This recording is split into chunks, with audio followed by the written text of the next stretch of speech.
సాధనకు స్వాగతం. సాధనలో మనం అనేక విషయాలు చర్చించుకుంటూ ఉన్నాం. ప్రకృతి స్వార్థంతో మనిషి ఎంత ప్రయత్నం చేసినా తెలుసుకోలేనటువంటి ఒక అద్భుతమైనటువంటి రహస్యం. ప్రకృతి గురించి తెలుసుకోవాలని, ప్రకృతిలో ఉన్నటువంటి అనేక రకాలైనటువంటి రహస్యాలన్నింటినీ ఛేదించాలని, ప్రకృతిని శాసించాలని మనిషి ప్రయత్నం చేస్తూనే ఉన్నాడు పుట్టినప్పటి నుంచి కూడా ఈ భూమి మీద. కానీ ప్రకృతి ఏం చేస్తోందంటే, శాసిస్తాను అన్నప్పుడల్లా మనిషిని కాలరాసేస్తోంది. వాడి యొక్క అహంకారాన్ని అణిచేస్తూనే ఉంది. కానీ దాసోహం అంటే దారిస్తోంది. ఎవరైతే ప్రకృతిని అర్థం చేసుకుని ప్రకృతిలో ఒక భాగంగా జీవిస్తూ ప్రకృతిలో అనుగుణంగా ఎవరైతే ఉంటారో వాళ్ళకి ప్రకృతిలోని అనేక రకాలైనటువంటి విషయాలు మనకి ప్రకృతిలోంచి తెలుస్తూ ఉన్నాయి. వాటినే మనకి ప్రకృతి నుంచి మనకు అందిస్తూ ఉన్నారు. ప్రకృతిలో ఇలాంటి ఒక ఇంబ్యాలెన్స్ వచ్చినప్పుడు మనిషి తన స్వార్థంతో ఎప్పుడైతే అధర్మాన్ని పెంచుకుంటూ ప్రకృతిలో ఒక ఇంబ్యాలెన్స్ అనేటటువంటి దాన్ని ఏర్పాటు చేస్తుంటాడో, మళ్ళీ దాన్ని బ్యాలెన్స్ చేయాల్సినటువంటి కర్తవ్యం ప్రకృతి మీద ఉంటుంది. అందుకే మనకు అనేక రకాలైనటువంటి మనకి ఉపద్రవాలు కానివ్వండి, యుద్ధాలు ఇవన్నీ కూడా వస్తూ ఉంటాయి. మనం చూస్తూ ఉన్నాం ప్రస్తుతం. హిందుస్థాన్ అండ్ పాకిస్తాన్ రెండు పోట్లాడుకుంటున్నాయి. భారతదేశం మీదకి దండెత్తి వచ్చి అనేక మంది అమాయకులు ప్రాణాలు తీసిన వాళ్ళని మరి పనిష్ చేయాల్సిన అవసరం ఉంది కదా. భారతదేశం ఎప్పుడూ కూడా ధర్మయుద్ధమే చేసింది. ధర్మం ఎప్పుడూ మనం తప్పలేదు. ధర్మం వైపే మనం ఉన్నాం. యతో ధర్మస్తతో జయ అంటుంది మహాభారతం. ధర్మం ఉన్న చోట జయమే తప్పకుండా ఉంటుంది. అటువంటి జయాన్ని ప్రతి ఒక్కళ్ళు ఎలా పొందాలి అనేటటువంటిది మనకి చెప్పిందే మహాభారతం. అందులో భాగమే భగవద్గీత. ఇది ఎప్పుడూ కూడా మనం సనాతన ధర్మం అనేటటువంటి ఒక ప్రకృతిలో ఉన్నటువంటి నిరంతరము శాశ్వతము అయినటువంటి ఒక సత్యాన్ని చెప్తూ ఉంటుంది. ఆ సత్యాన్ని తీయటం అన్నది అందులో భాగమైనటువంటి మనిషి ఎప్పుడూ చేయలేడు.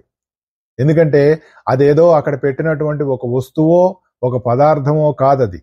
ప్రకృతితో మమేకమై ప్రకృతితో నడిపిస్తున్నటువంటి ఒకానొక ప్రకృతి ధర్మం అది.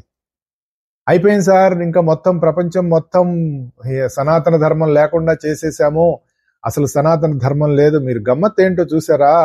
అన్ని మతాలు కూడా సనాతన ధర్మాన్ని భారతదేశంలో ఉన్నటువంటి మనం ఇప్పుడు ప్రస్తుతం పిలుచుకున్నటువంటి హిందూ ధర్మం అనో హైందవ ధర్మం అనో ఇలా రకరకాలుగా మనం అనుకునేటటువంటి దాన్ని తీసేయాలి, సమస్తాన్ని కూడా మార్చేయాలి, దీన్ని కూడా మనలో ఒకటిగా చేసేసుకోవాలి అనే భావంతో రకరకాల ప్రయత్నాలు జరుగుతూనే ఉన్నాయి. ఎప్పటి నుంచి? కొన్ని శతాబ్దాలుగా జరుగుతోంది ఇది. కానీ సనాతన ధర్మం ప్రవిడవిల్లుతూనే ఉంది. దానిని తీసేసేటటువంటి వాడు ఇంతవరకు పుట్టలేదు. ఎందుకంటే అది ప్రకృతిలోని ధర్మం కాబట్టి. ఒకవేళ మేమేదో చెందేశాం మొత్తం అయిపోయింది ఇంకది లేదు అని అన్నా అది నివురుగప్పిన నిప్పు ఉంటుంది. ఏమి లేదు సార్, నిప్పులు లేవు విప్పులు లేదు అని దాంట్లో చేపెట్టి ముట్టుకున్నాం అనుకోండి, అది కాలుతుంది. కాలినప్పుడు ఏం చేస్తాం? మన చేతుల్లో ఉందాన్ని విసిరేస్తాం.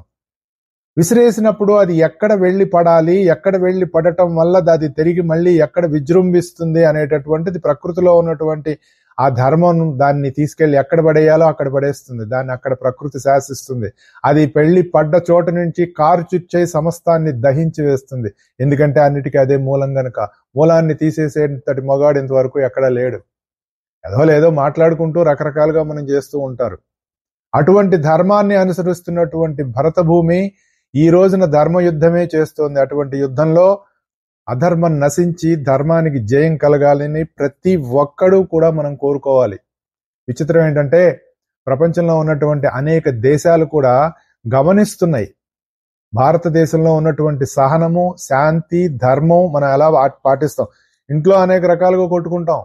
అదేదో ఒక దాంట్లో బాలకృష్ణ డైలాగ్ కూడా ఉంటుంది, గౌతమీపుత్ర శాతకర్ణిలో. ఇంట్లో 4, 5, 10 మంది అన్నదమ్ములు ఉంటాం. ఇల్లు నాదంటే నాదని కొట్టుకుంటాం, అనేక రకాలుగా చేసుకుంటాం. కానీ బయట నుంచి ఎవడైనా వచ్చి గొడవ చేస్తే మాత్రం అందరం కలిసి వాడిని అంతు చూస్తాం అన్నట్లుగా ఒక డైలాగ్ ఉంటుంది. ఇది కూడా అంతే. అటువంటి పరిస్థితి మనకి ఇప్పుడు ఉన్నది. అందరం ధైర్యంగా స్థైర్యంగా ధర్మాన్ని వేడకుండా ధర్మాన్ని అనుసరిస్తూ మనం మన కోసం బోర్డర్లో పోరాడుతున్నటువంటి సైనికులందరికీ కూడా మేలు జరగాలని, విజయం కలగాలని మనం భగవంతుడిని మనం ప్రార్థిద్దాం. అది మనం చేయవలసినటువంటి మన ప్రధానమైనటువంటి కర్తవ్యం. బోర్డర్లకు వెళ్ళి మనం యుద్ధం చేయలేం, కానీ చేస్తున్నటువంటి వాళ్ళకి జయం కలగాలని, వాళ్ళు బాగుండాలని, క్షేమంగా ఉండాలని మనం నిరంతరం దైవ ప్రార్థన చేయటం. ఎందుకంటే ధర్మం మన వైపు ఉంది. ధర్మం లేకపోతే మనకి ధైర్యం రాదు. ధర్మం ఉన్నవాడికే ధైర్యం ఉంటుంది.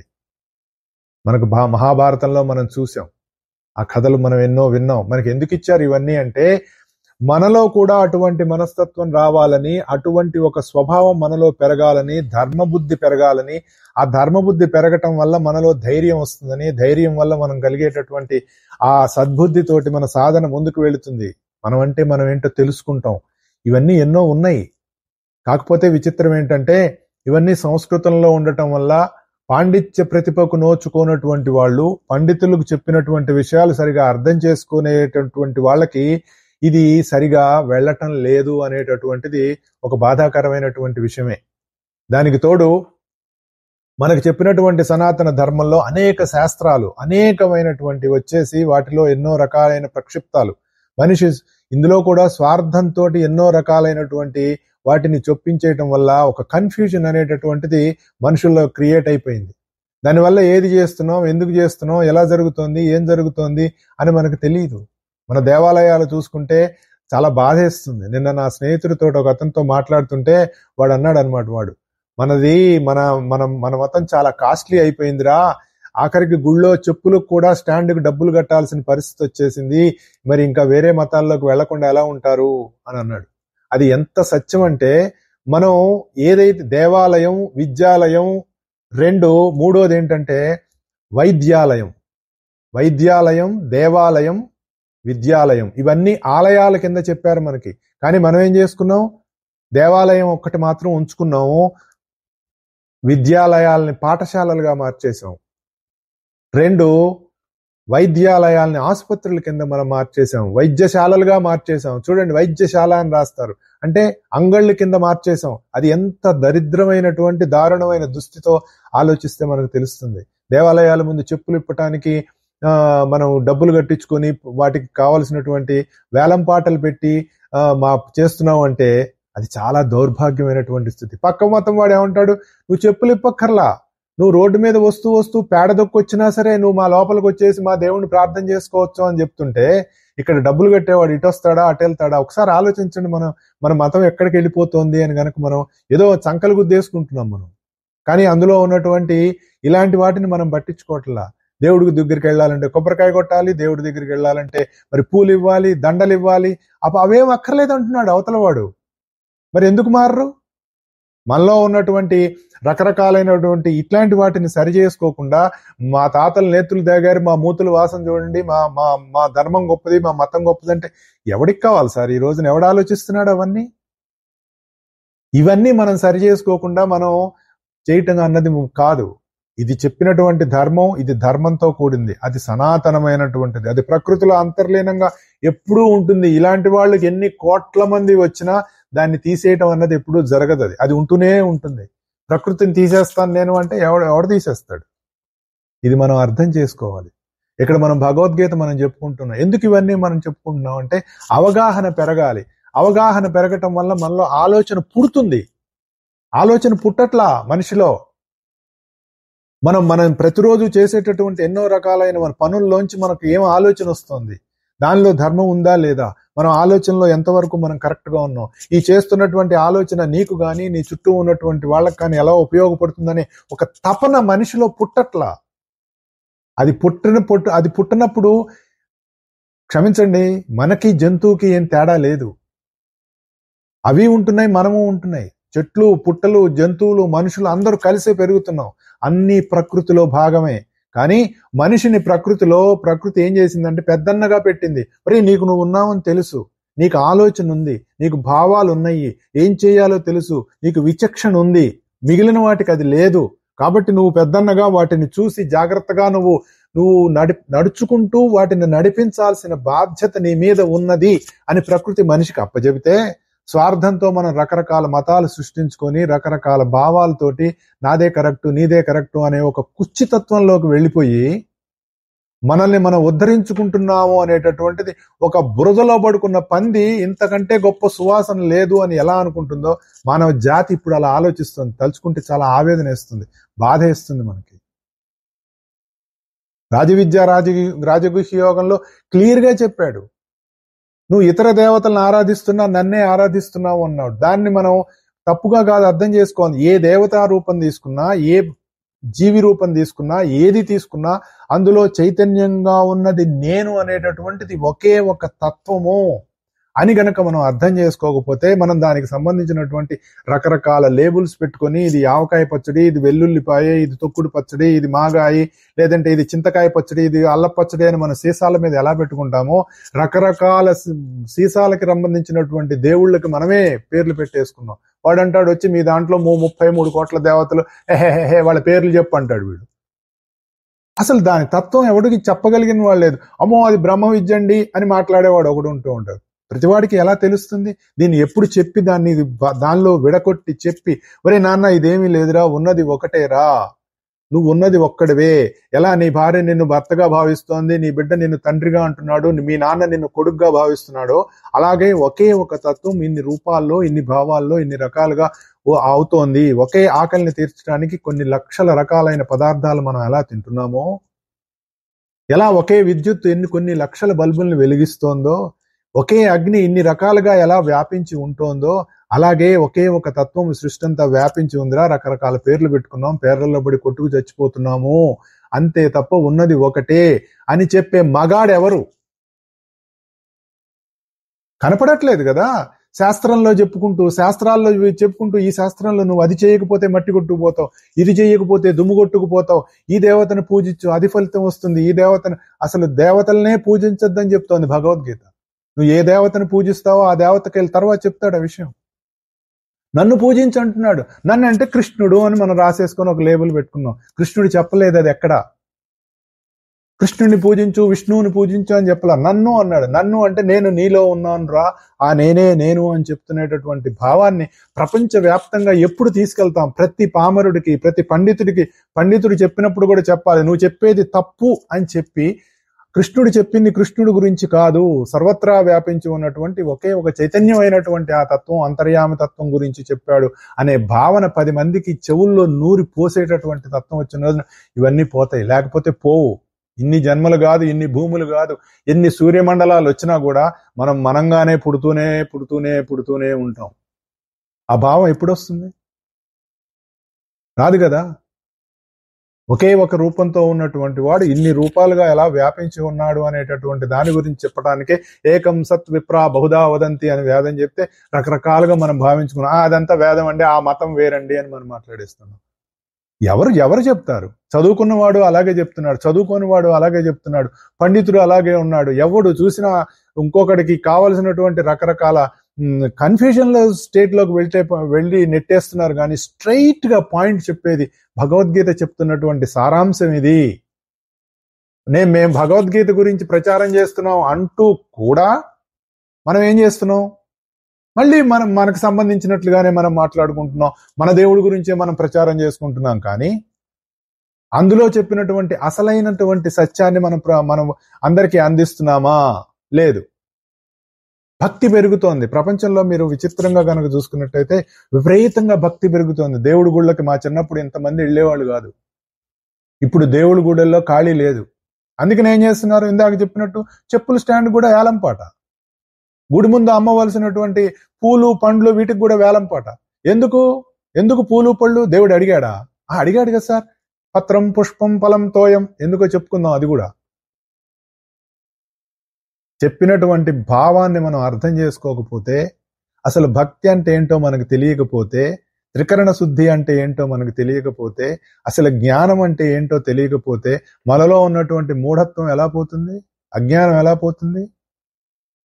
చీకట్లో కూర్చొని ప్రపంచం అంతా చీకటిగా ఉంది అనుకునేవాడిని ప్రపంచంలో ఎవడు బాగు చేయలేడు. భక్తి కలుగుతోంది, దాంతోపాటు జ్ఞానం కూడా వికసించాలిగా. భక్తితో పాటు జ్ఞానం లేకపోతే, జ్ఞానం లేని భక్తి మూఢత్వంలోకి వెళ్ళిపోతుంది.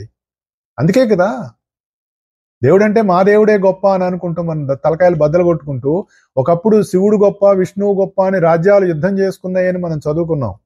ఇప్పుడేం చేస్తున్నాయి? మా దేవుడు గొప్ప అంటే మా దేవుడు గొప్ప అని మతపరంగా దేశాలు కొట్టుకుంటున్నాయి. కొట్టుకోవాల్సిన పరిస్థితి వచ్చింది. ఓపికగా ఉన్నవాడిని చేతగాని వాడి కింద ఆలోచిస్తే ఇట్లాగే ఉంటుంది. భక్తి శ్రద్ధలతో ఎప్పుడైతే జ్ఞానం కలిగి దైవం ఎడల నువ్వు వెళుతూ ఉంటే, అసలైన జ్ఞానం తెలుస్తూ ఉంటే, జ్ఞానం మీద నీకు ఆసక్తి కలుగుతుంది. ఎందుకు? అందులో ఉన్నటువంటి మూలతత్వం వైపు నువ్వు వెళుతూ, అందులో ఉన్నటువంటి రహస్యం నీకు తెలుస్తూ, ఓ ఇదే అని తెలుస్తూ ఉంటుంది. లేకపోతే ఏం తెలుస్తుంది?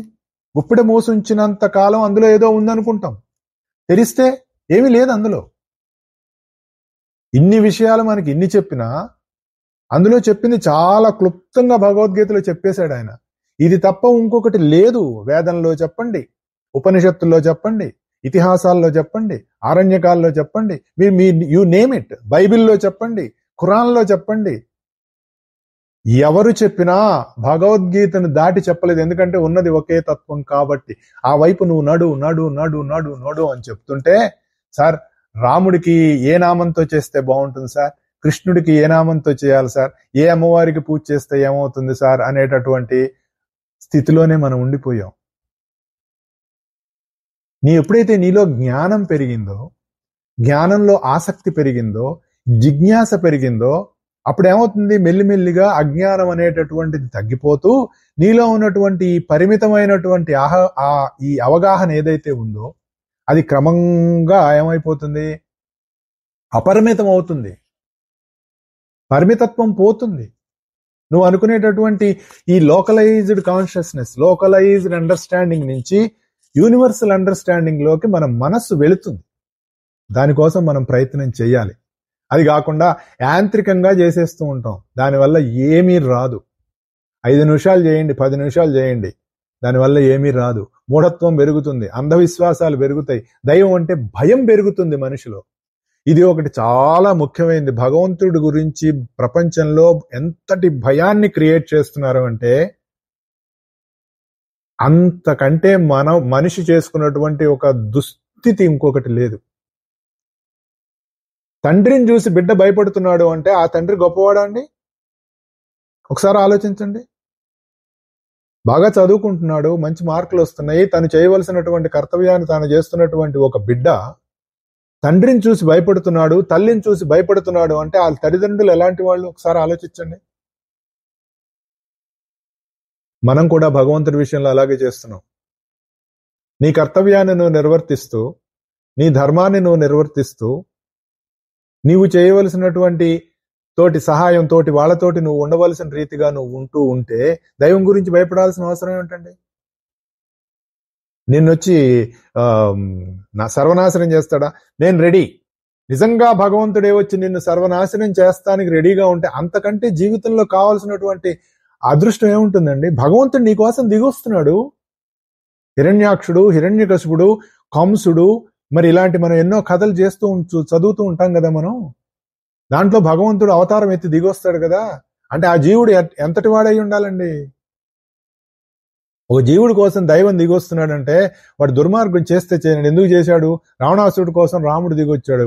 మరి వీళ్ళందరి కోసం దిగొచ్చాడంటే చెప్తారు కదా, పూర్వజన్మలో వాళ్ళు ఇది ఫలానా, నువ్వే నాకు వచ్చి మమ్మల్ని సంహరించు అని బట్టే కదా దైవం దిగొచ్చాడు అంటే అది ఎంతటి మరి అదృష్టం అండి.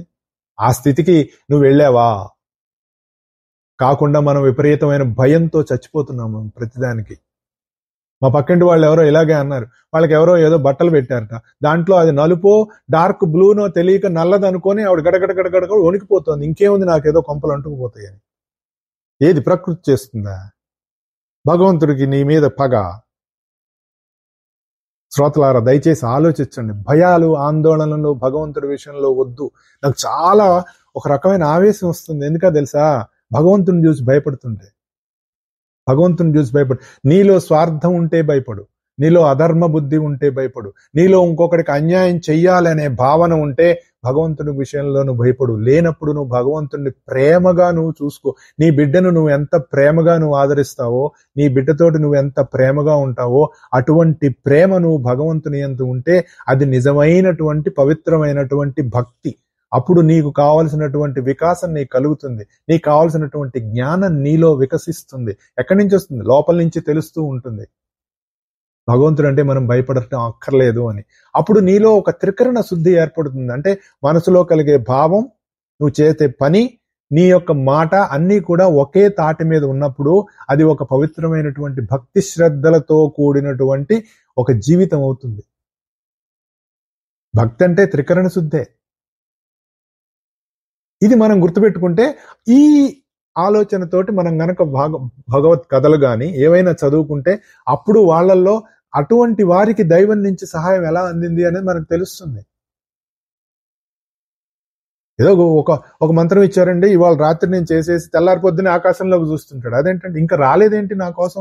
ఆకాశం నుంచి ఒక దైవ దూతో లేకపోతే ఒక ఏంజిలో ఎవరో ఇంకా రాలేదేంటి?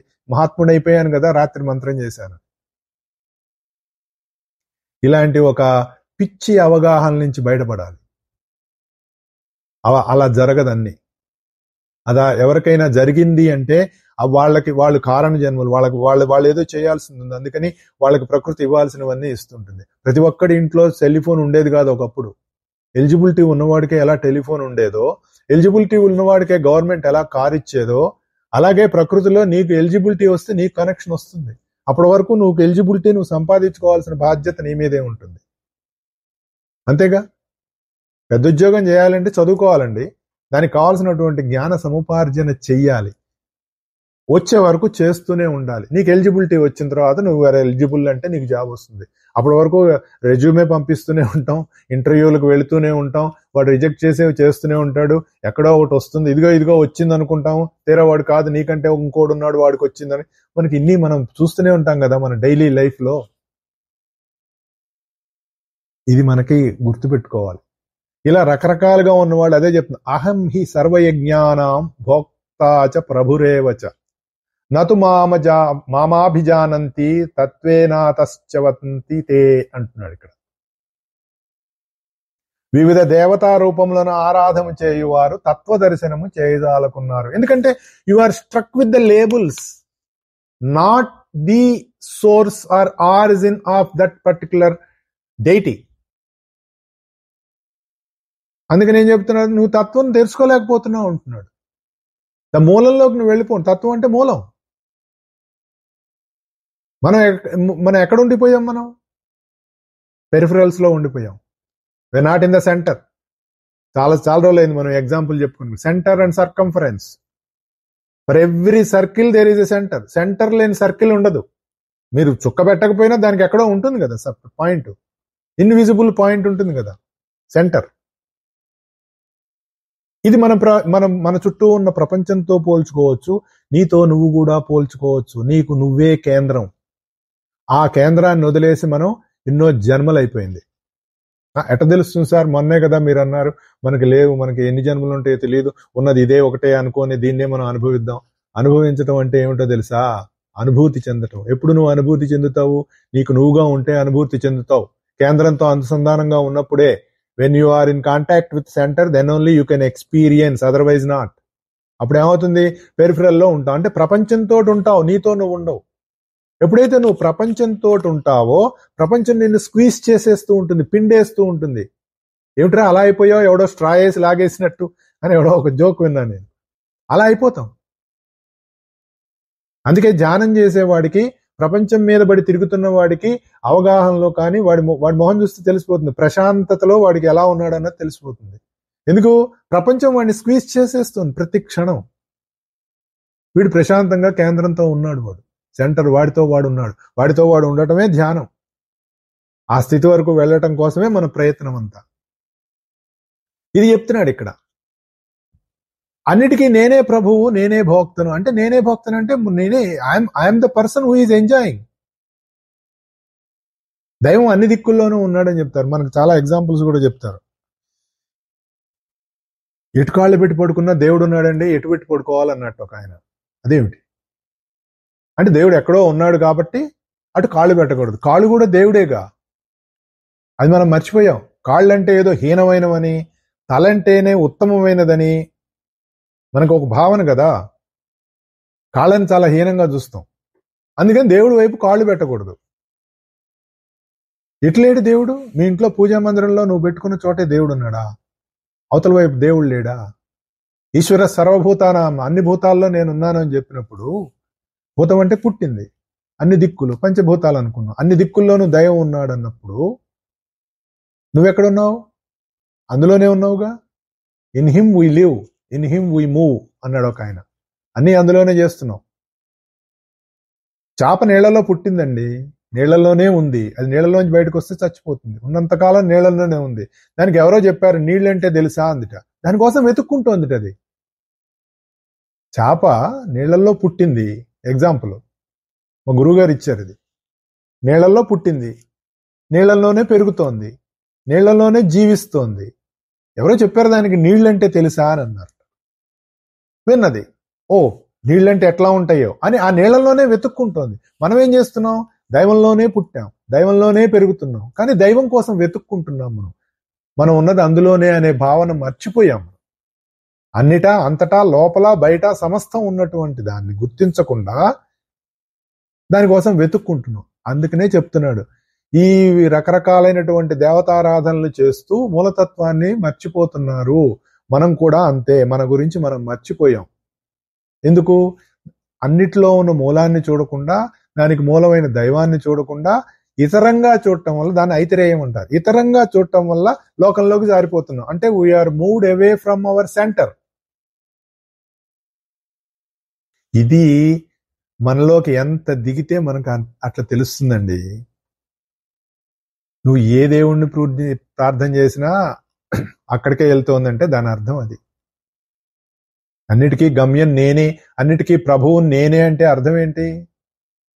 వాటన్నిట్లో మూలంగా నేనే ఉన్నాను అని చెప్పటం. ఇది ఎక్కడా లేదు.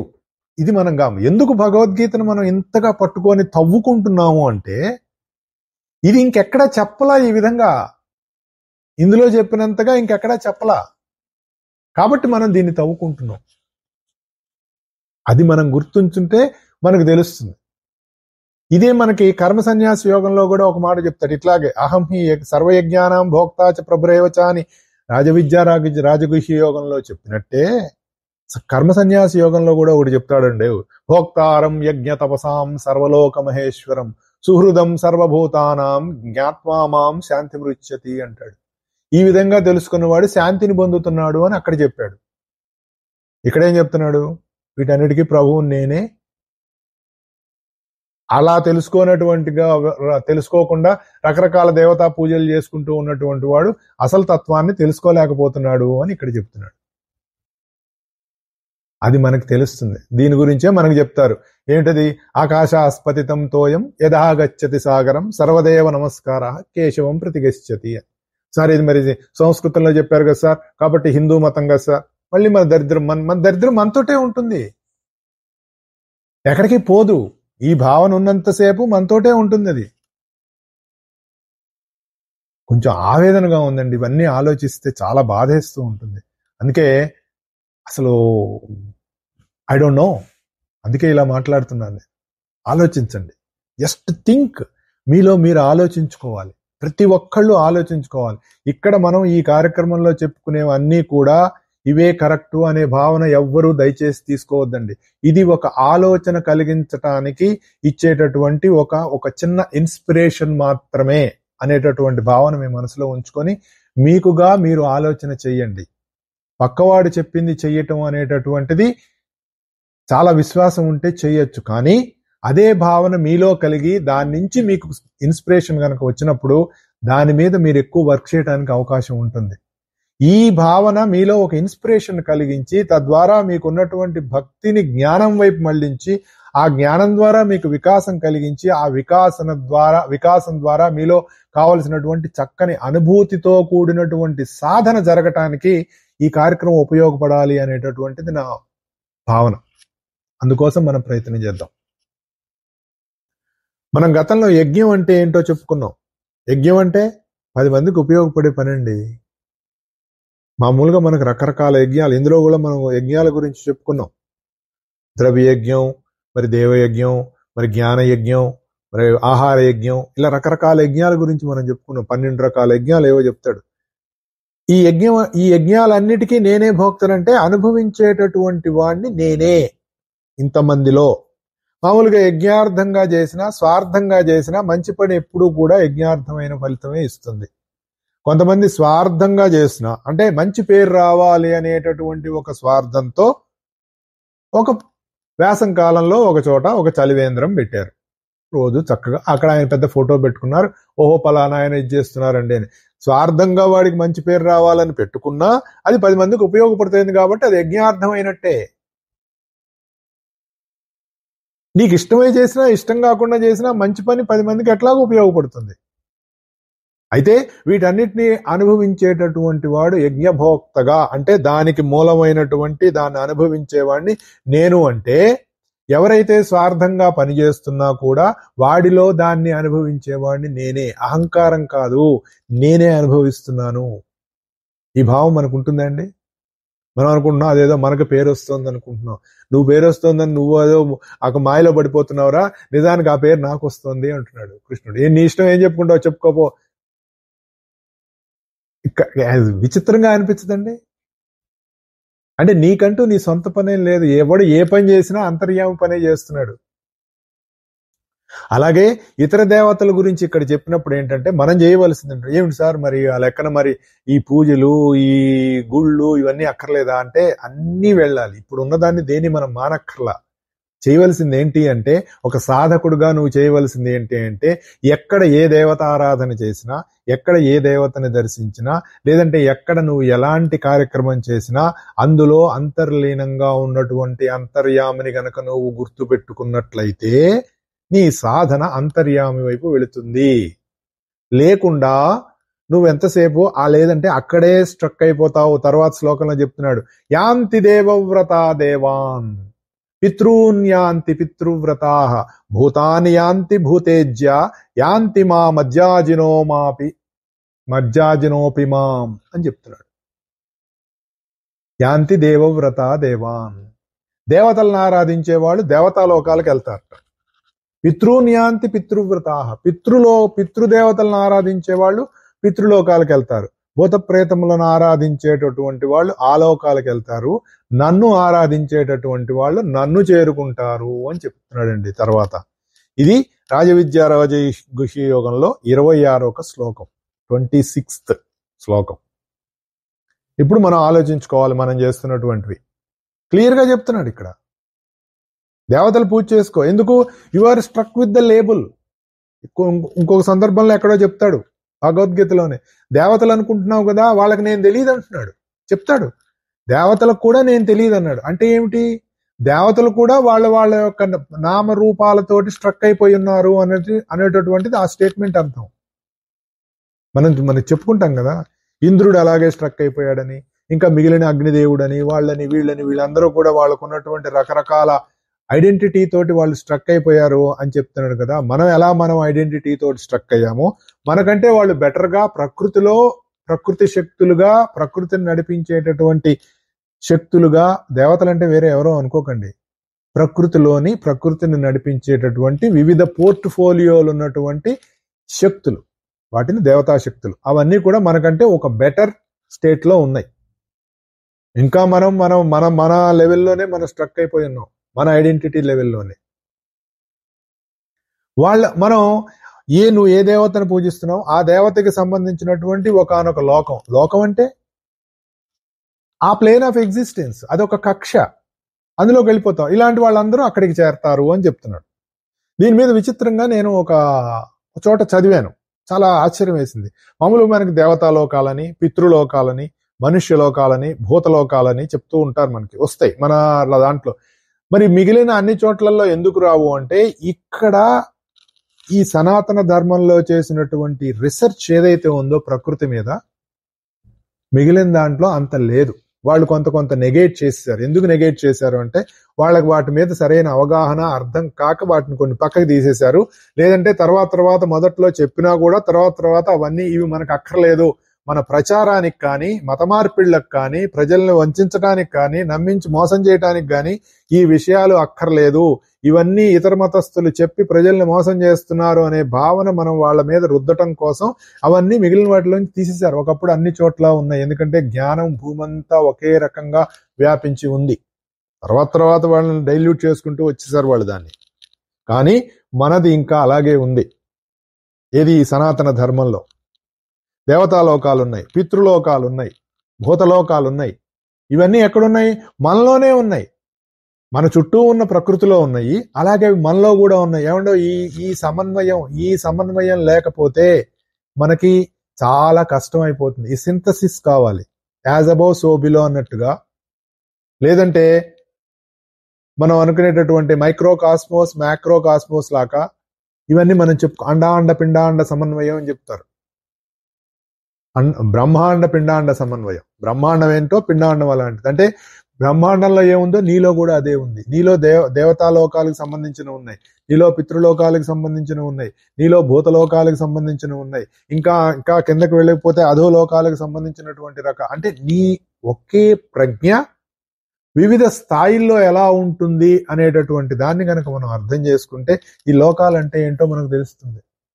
ఆనందంగా ఉన్నాం, 10 మందికి పనికొచ్చే పని చేస్తున్నావు, హ్యాపీగా ఉన్నావు అంటే నువ్వు దేవతాలోకాల్లో ఉన్నట్టుగా లెక్క.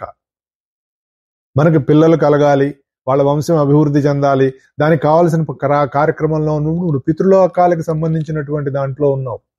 ఏదో ఒక ఇల్లు కట్టుకుంటున్నావు, లేదంటే ఇంకోటి చేస్తున్నావు అంటే యువర్ భూత సృష్టి, అంటే ఏదో కొత్తది క్రియేట్ చేయడానికి ట్రై చేస్తున్నావు అంటే భూతలోకాల్లో ఉన్నావు. అంటే భౌతిక శక్తితోటి నువ్వు కలిసి ఉన్నావు, ఇవి భూతలోకాల్లో ఉన్నావు. ఇంకా వాడిని కొట్టాలి, వీడిని కొట్టాలి, వాడిని నాశనం చేయాలి, వీడిని నాశనం చేయాలి, ఏదైనా చేయాలంటే ఇంకా అధోలోకాలకు నువ్వు వెళ్ళిపోయినట్టే నీ ప్రజ్ఞ. అంటే నీలోనే నీ భావం ఏ స్థాయిలో ఉందో నువ్వు ఆ కక్షకి సంబంధించి, ఆ లోకానికి సంబంధించి నువ్వు ఉన్నావు అనేటటువంటిది నిన్ను నువ్వు సమన్వయం చేసుకుంటే నీకు తెలుస్తుంది. అలాగే ప్రకృతిలో కూడా ఈ లెవెల్స్ ఆఫ్ కాన్షియస్నెస్, ఈ లెవెల్స్ ఆఫ్ ఎగ్జిస్టెన్స్, ఈ లెవెల్స్ ఆఫ్ డిఫరెంట్ ప్లేన్స్ ఉంటాయి, డిఫరెంట్ స్థాయిలు ఉంటాయి. ఆయా లోకాల్లో వివిధ శక్తులు పనిచేస్తూ ఉంటాయి. నువ్వు చేసినటువంటి ఆరాధన ఫలితంగా నువ్వు ఆ లోకంతో లింకప్ అయి ఉంటావు. కాబట్టి ఇక్కడ యాంతి దేవవ్రత దేవాన్, దేవతా శక్తులను ఆరాధించేటటువంటి వాళ్ళు నువ్వు ఆ లోకానికి సంబంధించిన వాళ్ళై ఉంటారు. ఇలాగే నేను ఒక చోట చదివిన దాంట్లో ఒక ఆయన చెప్తాడు, ఈ దేవతా లోకాలంటే ఏంటంటే మనిషి ఒక దేవతా పూజ జరిగింది అనుకోండి, సపోజ్ ఫర్ ఎగ్జాంపుల్ ఏదో నాకు వెంకటేశ్వర స్వామి అంటే ఇష్టం, వెంకటేశ్వర స్వామిని మించిన దైవం లేడు, ఏది చేసినా నేను వెంకటేశ్వర స్వామి గుడికి తప్ప ఇంకో గుడికి వెళ్ళను, ఏ స్తోత్రం చేసినా వెంకటేశ్వర స్వామి స్తోత్రం తప్ప నేను ఇంకొకటి చేయను, ఊరికే ఎగ్జాంపుల్గా చెప్తున్నా. అలా అలా అలా అలా ఆలోచించుకుంటూ ఆ వెంకటేశ్వర స్వామితోటి నేను ఈ శరీరం అయిపోయింది. మళ్ళీ అయిపోయిన తర్వాత ఏమవుతుందో తెలియదు. ఆయన ఒక చోట ఒక ఆయన రాశాడు అనమాట, ఏంటంటే కొన్ని గుళ్ళల్లో దేవతా ప్రతిమల్ని ప్రతిష్ఠించిన తర్వాత ఆ దేవతా ప్రతిమల్లో కావలసినటువంటి శక్తి ఉండదట. ఉండకపోవడం కారణంగా అలా లేని దేవతా ప్రతిమల్లోకి ఏ దేవతనైతే ఇలా ఆరాధిస్తూ ఉంటాడో ఈ జీవుడు వెళ్ళి ఆ దేవతా ప్రతిమలో పుడతాడట. పుట్టినప్పుడు ఆ దేవతా ప్రతిమలో పుట్టినప్పుడు అందరూ ఆ దేవతను వాళ్ళందరూ అలా పూజలు చేస్తూ ఉంటే అవన్నీ తనకే చేస్తున్నట్టుగా భావిస్తూ ఆ గుడి వాతావరణం, అక్కడ వచ్చే హుండీ, డబ్బులు, దానికి సంబంధించినవన్నీ, ఎందుకంటే ఇతను ఒక మనిషిగా ఉన్నప్పుడు ఎలాంటి భావనతోటి ఎలా అన్నిటినీ సంరక్షించుకుంటూ ఉన్నాడో అలా ఆ విగ్రహంలో ఉంటూ ఆ గుడిని, పరిసర ప్రాంతాలని, ఆ గుడిలో వచ్చే ఆదాయాన్ని అంతా రక్షించుకుంటూ ఉంటాడు. ఎవరైనా ఏదైనా దానికి వ్యతిరేకంగా కనుక చేస్తే వాడికి ఏదో ఒక చెడు చేయటము, తద్వారా ఆ వాడికి ఏదో ప్రాబ్లం రావటము, ఇలా చేసుకుంటూ ఉండటం వల్ల ఆ గుళ్ళో దేవుడు మహిమ గలవాడని, ఒకవేళ మనం అక్కడ ఏదైనా పొరపాటు చేస్తే దానివల్ల మనకి ఎంతో నష్టం జరుగుతుందనేటటువంటి భావంతో భక్తులు చాలా భక్తిగా దేవతలను ఆరాధన చేస్తారు. అలా కొంతకాలం ఎలా అయితే మనిషికి 100 సంవత్సరాలు జీవించి శరీరం వదిలేస్తాడో అలాగే ఆ దేవతా ప్రతిమలో ఉన్నటువంటి ఆ జీవి కూడా వయసు అయిపోయిన తర్వాత ఆ మరణం అనేటటువంటి సంభవించి ఆ ప్రతిమలోంచి వెళ్ళిపోతాడు. వెళ్ళిపోయినప్పుడు తిరిగి మళ్ళీ ఇంకొక జీవుడు వస్తాడు. వచ్చినప్పుడు అంతకు ముందు ఉన్నటువంటి వాడికి ఉన్నటువంటి ఆ ఆసక్తి వీడికి ఉండకపోవచ్చు. కాబట్టి వీడికి ఏమవుతుంది, గుళ్ళో ఏం జరిగినా, గుళ్ళో ఎవడొచ్చి ఏమన్నా ఎత్తుకుపోయినా, ఎవడు ఏం చేసినా శుభ్రంగా ఉన్నా లేకపోయినా పట్టించుకోట్టవాడు, ఏది కొత్తగా వచ్చినటువంటి వాడు. అందుకనే కొన్ని గుళ్ళల్లో ఇలా జరుగుతూ ఉంటుంది. అంతకు ముందు ఉన్నటువంటి దేవుడు మహిమ ఉంది, ఇప్పుడు ఆ మహిమ పోయింది అనేటటువంటి భావన కలుగుతూ ఉంటుంది. తద్వారా రకరకాలుగా మనం చూస్తూ ఉంటాం. ఇలా దేవతల్ని ఆరాధిస్తూ ఇరుక్కుపోయినటువంటి వాళ్ళు ఇలా జరగటానికి అవకాశం ఉంటుంది అని రాశాడు. నాకు చాలా కొత్తగా అనిపించింది అది. నేను ఎప్పుడు వినలేదు అలాంటి ఒక విశ్లేషణ. అది నిజమా కాదా నాకు తెలియదు. ఊరికే నేను ఇలా చదివింది నేను నలుగురికి చెప్తూ ఉన్నా. మేబీ అయితే అయి ఉండొచ్చేమో, వీ డోంట్ నో. ఎందుకంటే మనకు తెలియదు కదా. ఎందుకు చెప్తున్నా, అట్లా అందులో ఇరుక్కుపోతారు. అలా కొన్ని కథలు నాకు తెలుసు. ఎవరో ఏదో మొక్కు చెల్లించుకోవటంలో ఏదో అతను తన దగ్గర ఉన్నటువంటి మొక్కు పూర్తిగా చెల్లించుకోకపోవటం మూలాన అతనికి చాలా అనారోగ్యం కలిగింది, రక్తం కక్కుకునేటటువంటి పరిస్థితి ఏర్పడింది. తర్వాత అందరూ వచ్చేసి, ఒరే నువ్వు సరిగ్గా మొక్కు చెల్లించుకోలేదు, అందుకే నీకు ఈ పరిస్థితి వచ్చింది అని చెప్పిన తర్వాత అతను వెంటనే మొక్కు చెల్లించుకుంటే అతనికి చూస్తుండగానే ఆరోగ్యం వచ్చేసింది. ఇలాంటివన్నీ కూడా కొంతమంది దేవతారాధకులు విపరీతం అయిపోయి ఇలా కొన్ని జరగటానికి అవకాశం ఉందన్నప్పుడు నాకు ఐఎమ్ స్టండ్. ఓ మేబీ అలాగా అని అనుకున్నా. తెలీదు, ఇది సత్యం అనుకోవద్దు, సత్యమో కాదో నాకు తెలీదు. అలా ఒక విశ్లేషణ నేను దాని గురించి చదివాను. అంటే యాంతి దేవవ్రతా దేవా అని. ఇప్పుడు మనం కూడా దాన్ని పక్కన పెట్టేసేయండి, ఆ కథని పక్కన పెట్టేస్తే మనకి ఇందాక నేను చెప్పినట్లుగా మనలో ఉన్నటువంటి దేవతారాధన, మీరు ఏ దేవతారాధన చేసినా మూలతత్వంలోకి వెళ్ళటం ఒకటైతే, మనలో కూడా దేవతారాధన మనం ఎప్పుడైతే మనం చేస్తున్నామో ఆ దేవతకి చెందినటువంటి ఒక గుణము కానీ, లేదంటే ఒక ధర్మగుణం అనండి, లేదంటే స్వభావం అనండి, ఇలాంటివన్నీ కూడా మనకి రావటానికి అవకాశం ఉండి అవి మనలో మెల్లిమెల్లిగా పెరగటానికి అవకాశం ఉంటుంది. దాని ద్వారా మనకి సంఘంలో మనం చేయవలసినటువంటి కర్తవ్యం మనం చేస్తూ ఉంటాం. ఆ విధంగా కూడా మనం ఒక అవగాహన చేసుకోవచ్చు. పితృన్యాంతి పితృవ్రత, దానికి కూడా ఆయన ఒక విశ్లేషణ రాశాడు. అదేంటంటే కొంతమంది కుటుంబాల్లో పితృదేవత ఆరాధన అనేటటువంటిది ఎక్కువ ఉంటుంది. వాళ్ళు కేవలం పితృదేవతలనే పూజిస్తారు. అంటే సంవత్సరానికి ఒకసారి ఆ వెళ్ళిపోయినటువంటి పెద్దవాళ్ళని స్మరిస్తూ వాళ్ళకి ఏదో భోజనాలు పెట్టడం, ఇవే, వేరే ఇంకా ఏ దేవతల్ని పూజించరట, కేవలం పితృదేవతలనే పూజిస్తారట. ఇలా వెళ్ళిపోయినటువంటి వాళ్ళు కూడా అంటే అదే రకమైనటువంటి ఆరాధనలు చేస్తూ వెళ్ళిపోయినటువంటి వాడు మళ్ళీ ఆ కుటుంబంలో తనకు అలాగే ఆరాధన జరగాలని చూసుకుంటూ వాళ్ళందరి చేత అలా పూజలు అందుకుంటూ ఉంటాడు. ఎవరైనా ఏదైనా అలా చేయకపోయినట్లయితే వెంటనే వచ్చేసి, ఇదిగో నాకు మీరు ఈ సంవత్సరం భోజనం పెట్టలేదు అని ఎవరో కల్లో కనపడి చెప్పటం, లేదంటే వాళ్ళకి ఏదో అవాంతరం కలిగేటట్టు చేయటం, ఇలా చేస్తూ ఉంటారు. దానికి కారణం ఏంటంటే ఇలా పితృదేవతలను ఆరాధించి పితృలోకాలకు వెళ్ళి వీళ్ళ చేత ఆ విధంగా ఆరాధించబడే వాళ్ళు ఉంటారు అనేటటువంటి విశ్లేషణ చాలా విచిత్రంగా అనిపించింది. ట్రూ ఆర్ ఫాల్స్, కానీ ప్రపంచంలో మనకి ఇవి జరుగుతూ ఉంటాయి, మనం చూస్తూ ఉంటాం కొన్ని కుటుంబాల్లో. భూతానయాంతి భూతేజ్య, భూత ప్రేత పిశాచ లోకాలు కూడా ఉంటాయి. అంటే నీ భావన బట్టి నువ్వు ఏ స్థాయిలో ఉన్నావు అన్న దాన్ని బట్టి నువ్వు ఏ లోకంలో ఉన్నావు అన్నది తెలుస్తూ ఉంటుంది. అందుకని ఏం చెప్తున్నాడు, యాంతి మధ్యాజినోమి మాం, ఎవడైతే మధ్యాజినో అపి మాం, ఎవడైతే నన్ను ఆరాధన చేస్తారో నన్ను చేరుకుంటారు. అంటే దాని అర్థం ఏంటంటే, మన ఇంట్లో కృష్ణుడి ఫోటో తప్ప ఇంకేం ఫోటో పెట్టుకోకూడదనా? కాదు, మీరు ఏ ఫోటో పెట్టుకున్నా మీరు దేవతల్ని ఆరాధన చేయండి, పితృదేవతలను ఆరాధన చేయండి, పంచభూతాలని ఆరాధన చేయండి. పంచభూతాలను ఎలా ఆరాధన చేస్తాను సార్ అనుకోవచ్చు. మనకి నిత్య షోడశోపచార పూజలో ఇచ్చింది పంచభూతాల ఆరాధనే. ఒక అగరొత్తి వెలిగించుకుంటాం, దానివల్ల సువాసన వస్తుంది, మీ చుట్టూ ఉన్నటువంటి వాతావరణం అంతా కూడా చక్కగా ఒక పవిత్రం అవుతుంది, మంచి వాసన వస్తుంది. అంటే మీరు వాయువుని మీరు ఆరాధన చేస్తున్నారు. అలాగే మీరు ఒక దీపాన్ని వెలిగించి అక్కడ దేవతకి దీపాన్ని దీపిస్తున్నారు, వెలుగును చూపిస్తున్నారు, అంటే అగ్ని ఆరాధన చేస్తున్నారు. ఆహారం అందిస్తున్నారు. మీరు ఆహారం అందిస్తే అక్కడ ఉన్నటువంటి జీర్ణానికి సంబంధించినటువంటి ఒక ప్రాణాగ్ని లేదంటే జఠరాగ్నికి సంబంధించినటువంటి దాన్ని మీరు అవతల ఆహారం ఇస్తున్నారు అనమాట. అది మనమే తింటాం చివరికి. ఇవన్నీ మనలోకే జరుగుతున్నాయి. కంటికి స్పర్శకి గంధం రాస్తాం, మనం స్నానం చేయిస్తాం, బట్టలు ఇస్తాం. ఇవన్నీ ఒక అతిథికి ఎలా చేయిస్తామో భగవంతునికి అలా చేయిస్తాం. ఇవన్నీ కూడా భూత ఆరాధన కింద, పంచభూత ఆరాధన కిందకే మనకు వస్తూ ఉంటుంది. ఎందుకు ఇవన్నీ మనం చెప్పుకుంటున్నాము అంటే, మనం ఎందుకు చేస్తున్నామో కూడా మనకి తెలియాలి. మనం చేసుకునేటటువంటి రకరకాలైనటువంటి ఎన్నో మనం బిల్డింగులు కట్టుకుంటున్నాం, ఎలక్ట్రిసిటీని ప్రొడ్యూస్ చేసుకుంటున్నాం, జల విద్యుత్తు, ఇవన్నీ కూడా భూతాలకు సంబంధించినటువంటి ఆరాధన. అందులో ఇరుక్కున్నవాడు అక్కడే తిరుగుతూ ఉంటాడు, అంటే దానికే మళ్ళీ ఏదో రిలేటెడ్ గా ఉంటాడు అనేటటువంటిది. అలా కాదు, నన్ను ఆరాధన చేయంటే నువ్వు ఏదైనా ఆరాధన చేయి, నువ్వు సృష్టిలో ఉన్నటువంటి ఏ దేవతనైనా ఆరాధన చేయి, కానీ నువ్వు అందులో ఉన్నటువంటి అంతర్యామిని దర్శించి కనుక నువ్వు ఆ భావంతో నువ్వు చేసినట్లయితే నువ్వు సూటిగా నన్నే చేరుకుంటావు అనేటటువంటిది భగవద్గీత. అందుకు మనం ఇది బట్టి వెళ్ళాడుతున్నాం, లేకపోతే లేబుల్స్ లో ఇరుక్కుపోతాం. ఇది నిన్ను డైరెక్ట్ గా నువ్వు కేంద్రానికి నిన్ను తీసుకువెళ్తుంది. అలా తీసుకువెళ్ళటానికి కావాల్సినటువంటి సాధనే మనకి ఇది అందిస్తూ ఉంటుంది. కాబట్టి మనకున్న భ్రమలు తొలగిపోతాయి, మనకున్న అజ్ఞానం తొలగిపోతుంది, మనకున్న పరిమితత్వం పోతుంది. ఆ పరిమితత్వం ఎప్పుడైతే పోతుందో అపరిమితంలోకి మనం ఎదుగుతాం. మన మనసు, మన పర్సెప్షన్, అవగాహన పెరుగుతుంది. అది పెంచుకోకుండా మనం ఇరుక్కుపోతున్నాం. మన చుట్టూ ఉన్నటువంటి ప్రస్తుతం మన చుట్టూ ఉన్నటువంటి అన్ని శక్తులు కూడా మనల్ని కంట్రోల్ చేయడానికి ట్రై చేస్తున్నాయి. ఏంటి సార్, ఏం శక్తులు సార్ అంటే ఫేస్బుక్, వాట్సాప్, ట్విట్టర్, ఇంకోటి ఏదో గడిదగుడ్డు, ఇవన్నీ మనల్ని పరిమితం చేయడానికి. యూట్యూబ్, అయ్యో సారీ సార్ మర్చిపోయాను నేను, యూట్యూబ్, ఇవన్నీ మనల్ని పరిమితం చేయటానికే ట్రై చేస్తూ ఉంటాయి.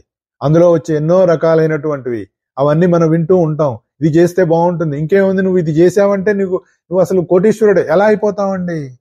ఇంట్లో కూర్చొని కాళ్ళు మడుచుకొని కూర్చున్నటువంటి వాడు మంత్రం చేస్తే కోటీశ్వరుడు అవుతాడా? ఎలా అవుతాడు? కామన్ సెన్స్ ఉండద్దా మనకి? మనం ఏం చేస్తున్నాం అన్నది. ఇవన్నీ శక్తులు. యూట్యూబ్ 8 అక్షరాలు, ఫేస్బుక్ 8 అక్షరాలు, ట్విట్టర్ ఏదో అది కూడా 8 7 ఉంది. ఇవన్నీ ఏమిటి?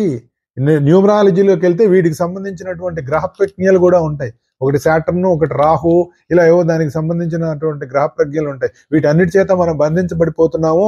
అవన్నీ మనల్ని పీడించి కంట్రోల్ చేస్తున్నాయని రాశారు ఒక ఆయన. నేను అన్ని చదువుతూ ఉంటాను, ఇవన్నీ చదువుతూ. మరి చదువుకోవాలి కదా, నేర్చుకోవాలి కదా. ఎక్కడికి వెళ్ళిపోతున్నాం ఒకసారి ఆలోచించండి. ఎన్ని విన్నా, ఎన్ని చేసినా వినదగునెవ్వరు చెప్పిన వినినంతనే వేగుపడక వివేకంతో చెప్పాడు కదా, వివరింపదగున్. ఎన్ని చెప్పనివ్వండి, ఎన్ని విననివ్వండి, ఎన్నైనా చేయండి, కానీ సొంత వివేకంతో ఆలోచించవలసినటువంటి అవసరం ఉంది. అప్పుడే మనకు తెలుస్తుంది. భాగవతంలో ఒక పద్యం ఉంది, నర్తకుని భంగి పెక్కుకు మూర్తులతో నెవ్వడాడు మునులున్ దివిజుల్ కీర్తింపనేరనెవ్వని వర్తన మును రెరుగరట్టివాని నేను తింటున్నంటాడు గజేంద్రుడు. అంటే పలు వేషాలు ధరించి పెక్కు రూపాలతోడు ఎవడు ఈ సరాసర సృష్టితో తిరుగుతున్నాడో, ఎవడిని మునీశ్వరులు దేవతలు కీర్తింపలేక, ఎవడిని ఏం చేయాలో తెలియక ఎవరు ఏం చేస్తున్నారో వాణ్ణి నేను స్మరిస్తున్నాను అన్నాడండి. ఇందులో ఏ దేవుణ్ణి స్మరించాడు చెప్పండి? అందుకు ఇది మతాతీతం, కాలాతీతం, వర్ణాతీతం, వీటన్నిటికీ బియాండ్ ఉండేటటువంటి దాని వైపు నిన్ను నడిపించేది ఏకైక గ్రంథం మనకి భగవద్గీత. ఉపనిషత్తుల్లో అన్ని కూడా ఇలాంటి సారాలే ఉంటాయి, చిన్న చిన్న కథల రూపంలో ఉంటాయి. అవన్నీ తీసుకొచ్చి ఇక్కడ ఒక పోగేశాడు అనమాట. చెప్పినవే మళ్ళీ చెప్తున్నట్టుగా ఉంటుంది. ఇందాక చెప్పాను కదా నేను, భోక్తారం యజ్ఞ తపసాం సర్వలోక మహేశ్వరం అని కర్మ సన్యాస యోగంలో చెప్పాడు. ఇక్కడికి వచ్చేటప్పటికి ఏం చెప్తున్నాడు? అహంసి సర్వయజ్ఞానాం భోక్తాచ ప్రభురేవచ అంటున్నాడు. అదేంటి సార్, ఆల్రెడీ చెప్పాడు కదా అంటే మనకు గుర్తుందా? అది లేదుగా, మర్చిపోయాంగా. మా చిన్నప్పుడు మా మాస్టర్ గారు అనేవారు, మజ్జిగన్నం అడుగును పడిపోయిందారా అనేవారు. చదివాను మాస్టర్, గుర్తులేదు అని అంటే, ఆ తర్వాత మజ్జిగన్నం తిన్నావుగా అది అడుక్కి వెళ్ళిపోయి ఉంటుందిలే అనేవారు సరదాగా. ఇవి మన నిత్య జీవితంలో మనం ప్రతిరోజు ఆలోచిస్తూ అవగాహన చేసుకుంటూ దాని మీద కావాల్సినటువంటి జ్ఞాన సముపార్జన చేస్తూ నిరంతరం మనం వెళుతుండేటటువంటి విషయాలండి ఇవి. వినేసాం, పుణ్యం వస్తుంది, దయచేసి ఇది వింటే పుణ్యం రాదు, తర్వాత మనకి ఇంకా వస్తాయి. శుభాశుభ ఫలైరేవం మోక్షసే కర్మబంధనై చెప్తాడు. అన్నీ వదిలేరా, పుణ్యాలు అపుణ్యాలు అన్ని తీసేసే అవతల పారే అని చెప్తుంది భగవద్గీత. అందుకే భగవద్గీత మనం చదువుకోవాలి, అందుకు భగవద్గీతను మనం అర్థం చేసుకోవాలి, అందుకు అది మనకు మార్గదర్శకత్వమై మానవ ధర్మమై మనల్ని నడిపించాలి. నువ్వు ఎంత సహనంగా ఉన్నా, ఎంత శాంతంగా ఉన్నా, అవసరమైతే నువ్వు కర్తవ్యం కోసం ఏమైనా తెగించి నువ్వు చేయవలసినటువంటి బాధ్యత ధర్మం కోసం ఉన్నది అని చెప్పేది ఒక భగవద్గీతే. దానిని ఆదర్శంగా తీసుకున్నటువంటిది సనాతన ధర్మం. దానిని అనుసరించి నడుస్తున్నది భారతదేశం. కాబట్టి ఆ దేశానికి ఎప్పుడు జయం కలగాలి, ఎందుకంటే ధర్మంతో ఉంది కాబట్టి. మన సైనికులందరూ జయం పొందాలని, దానిలో అధర్మం నశించి జయానికి విజయం కలగాలని మరొకసారి భగవంతుని ప్రార్థన చేస్తూ అందరూ కూడా చెయ్యాలని కోరుకుంటూ ఈ వారానికి సెలవు తీసుకుంటున్నాను. వచ్చే వారం కలుద్దాం. జై గురుదేవ్.